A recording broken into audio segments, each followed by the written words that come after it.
Hello mga paps, mga kaibigan ko, lalo na yung mga supporter ng ating presidente ngayon. Kasi wala na ano ako sa presidente natin ang dami na ngayon mga vlogger na against na kay Bongbong dahil daw bangag si Bongbong. Pero alam nyo, kayong mga vlogger na sumisikat ngayon, wag lang kayong manira ng manira.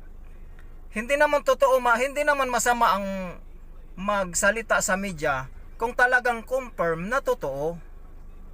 Pero kung hindi pa confirm na totoo, wag na muna kayo magsasalita sa media kasi isa yan sa nakakasira kung lumagay kayo sa kalagayan ng presidente, magagalit din kayo kasi wala pang patunay na totoo Yung katulad niyan si Mystica, may hawak siyang ebidensya na may record sa PDEA. Oo, may record sa PDEA, pero yung nagsulat ng record na yan, yung agent pa lang ng PDEA. Kaya ang ano na yan, ang katibayan na pinaghahawakan ni Mystica na yan, ano pa lang yan, kung sa baga scratch pa lang yan. Wala pang proseso. Oh, ayan, pinakinggan ko yung hearing ni De La Rosa tsaka yung agent na yan, na kalbo. Yan yung nagsulat na yan. Ayan, sa harapan nyo, kung nakikita nyo. Yan nagsulat. Tapos nilagyan niya ng confidential. Iniwan niya sa opisina ng PDEA. Pero hindi niya proseso. Hindi niya inano sa boss niya. Kasi pagka prinoseso niya yan, magkakaroon talaga ng record niyan sa PDEA mismo sa office.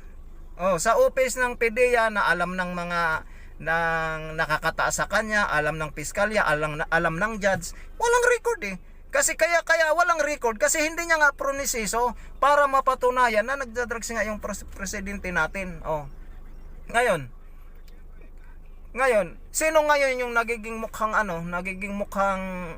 bangag? Ha? 'Di ba? Sino ngayon yung nagiging mukhang bangag? 'Di ba? Mapagsuri tayo, hindi yung porket may record lang sa PDEA bangag na agad. 'Di ba? Pakinggan niyo yung hearing ni De La Rosa tsaka yung kalbo. Tapusin niyo. Ang hirap kasi nitong mga vlogger natin ang kinokopya lang yung kalagitnaan lang tsaka yung simula. Hindi ninyo kinokopya hanggang dulo Alam niyo kung bakit? Kasi para pagmukhain ninyo na talagang totoo. Hindi ninyo kinokopya yung dulo kasi ang dulo parang pelikula lang yan Ang dulo ng pelikula doon mo malalaman kung anong mangyayari. Kung patay ba ang bida o buhay. Ganon din sa sa investigasyon, malalaman yan yung dulo. Hindi yan malalaman yung simula. Nagsisimula pa nga lang Ay nako kayong mga vlogger Kaya ako wala talaga akong believe sa inyo kahit sikat na sikat kayo. Sumisikat lang kayo sa kagaguhan nyo Pero hindi ko nila lahat yung mga vlogger kasi may mga vlogger naman na matitino yung ibang vlogger sala sa init, sala sa lamig. Ganon yun. Kasi kung bago mo ilahad sa social media, lalo na kung sikat kayo, alamin nyo muna yung totoo para hindi kayo nagiging mukhang bangag.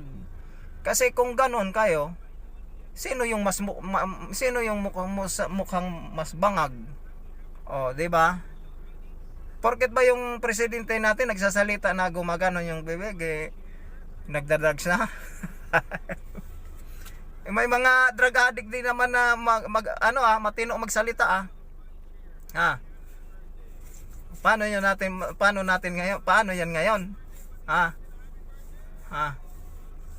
Parang yata parang napapahiya yata ako Para akong sinampal sa sarili kong mukha